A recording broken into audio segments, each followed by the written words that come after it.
Let's now talk to Avihai Stoller. He's a former soldier in the Israeli army and now a member of the Breaking the Silence rights group, which blew the whistle on abuses by Israeli soldiers. Now, your organisation has accused the Israeli army of abusing Palestinian children and using them as human shields. Is this something that you witnessed during your time in the armed forces?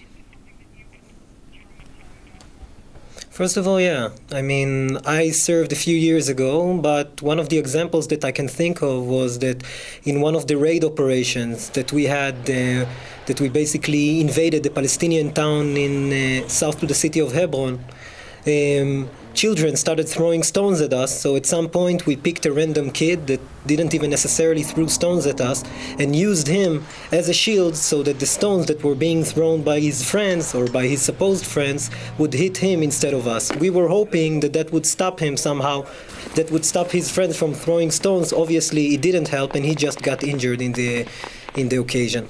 And was it that or any other incidents that prompted you during your time in the army that made you want to speak out?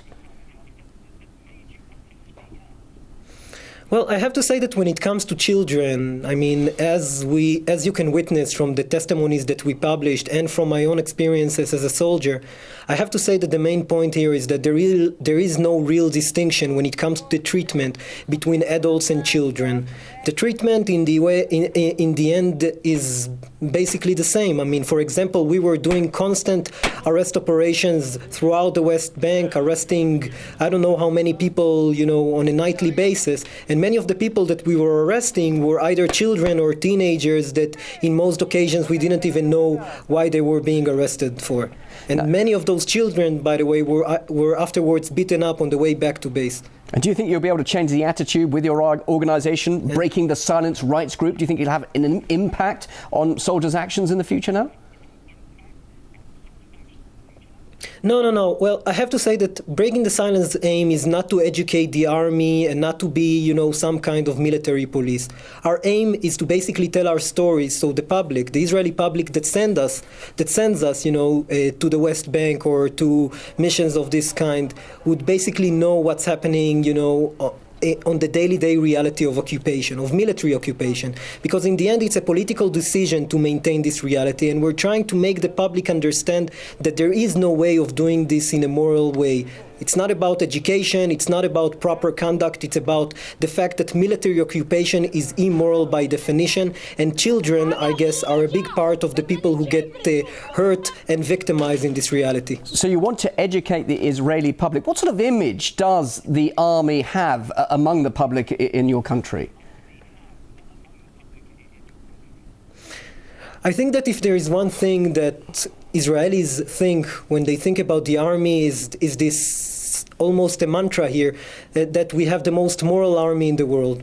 And to be honest, I don't really know about the conduct of other armies. I only know from my own experiences and from the testimonies that we collected about the conduct of Israeli soldiers. And what can I say? And what I can say in this sense, in the end, is that there is this gap between what Israelis expect, which means that everything that happens is always a result of Palestinian hostilities, and everything that we do on the ground is essential in order to provide security for the Israeli public. And we're here to say that when you send 19-year-olds to do policing job, to control through the barrel of the gun hundreds of thousands of Palestinians, in the end, these are the outcomes of their actions.